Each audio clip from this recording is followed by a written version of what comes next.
Assalamualaikum warahmatullahi ta'ala wabarakatuh. Kaifa halukum jami'an? Sabahal khair. Insyaallah hadal yawm sanadrusu fi maddah usuluddin, yakni tentang al-hadarah fi ahdi daulah Umayyah, kemajuan pada zaman kerajaan Umayyah. Jadi kita telah belajar pada pelajaran dulu kemajuan tu dalam kerajaan Umayyah dalam bidang pendidikan, pertanian, kekuatan askar dan juga kemajuan dalam bidang kejuruteraan dan seni bina.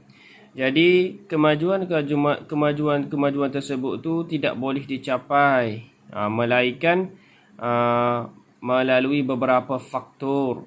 Semalam kita telah belajar al-awamil fil hadarah ad-daulah wa Umayyah, faktor-faktor kemajuan kerajaan Umayyah.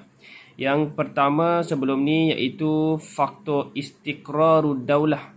Kemajuan semua tu yang dicapai tu dalam pelbagai bidang tu hasil daripada kestabilan negara.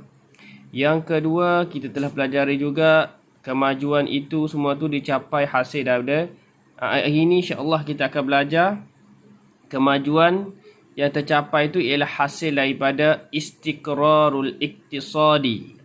Semalam kestabilan negara, faktor dia jadi maju. Hari ini faktor yang kedua dia jadi maju disebabkan istiqrarul iktisadi, kestabilan ekonomi. Maksudnya negara tersebut boleh mencapai kemajuan kalau ekonomi dia stabil. Kalau ekonomi dia tak stabil, kerajaan pula tidak ada sumber keuangan, macam mana nak membangunkan negara, betul? Sekarang ini kita lihat kestabilan ekonomi. Macam mana dia buat supaya ekonomi itu stabil? Yang pertama, ihtimamud daulah bizzira'ah wat tijarah. Kestabilan ni ekonomi dicapai dengan ihtimamud daulah. Kerajaan mengambil berat bizzira'ah dengan aktiviti pertanian, wat tijarah dan perniagaan. Kemajuan tu dicapai dengan hasil daripada kerajaan ni mengambil berat daripada dia membangunkan pertanian dan juga perniagaan. Maksudnya perniagaan tu berkembang pesat. Yang kedua, tauzi'ud dakhli was-surwati bisyaklin adilin. Kerajaan membahagikan, tauzi' membahagikan ad-dakhli was-sarwati, membahagikan hasil negara dan kekayaan. Kerajaan tu, apabila kerajaan tu mendapat ekonomi tu berkembang, sumber kewangan negara pun hasil dia daripada pertanian dan perniagaan, dibahagikan hasil kekayaan tu bisyaklin adilin, dengan adil.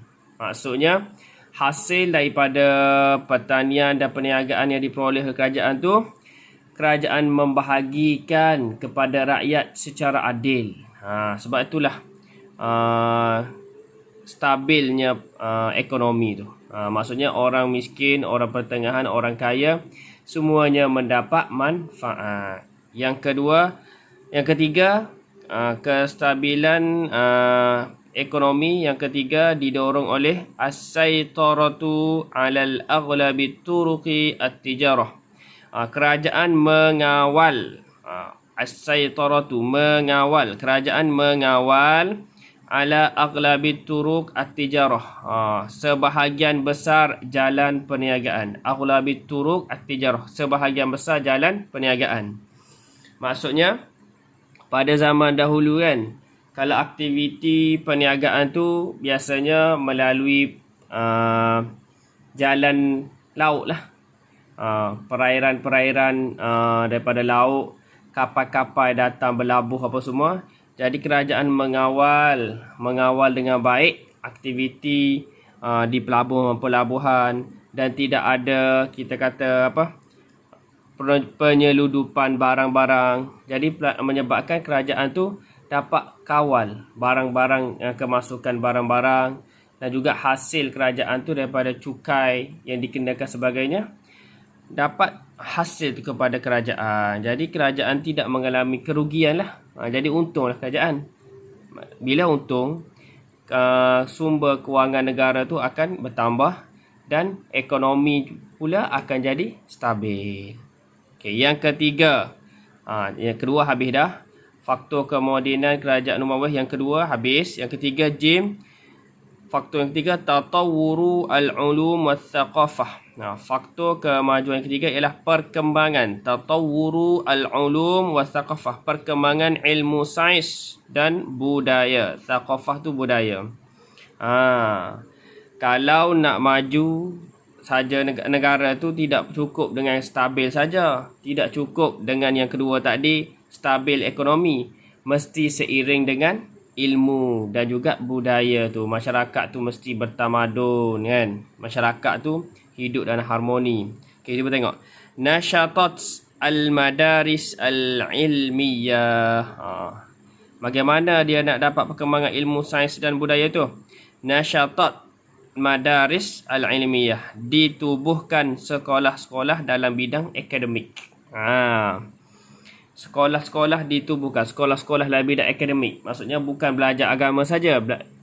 Pelajaran tentang ilmu akademik juga dititik beratkan. Yang kedua, dukhulu syu'ubin jadidatin fil Islam. Faktor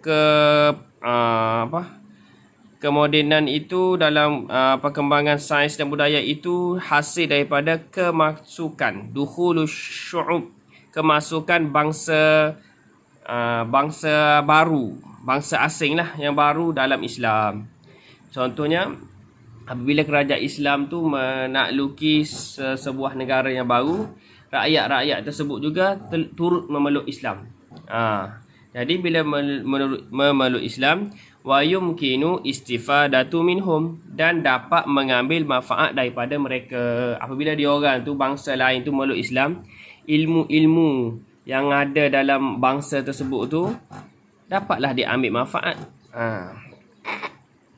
Dan seterusnya, bada'at harakah turjumah lil ulum ajnabi ila al-arabiyah.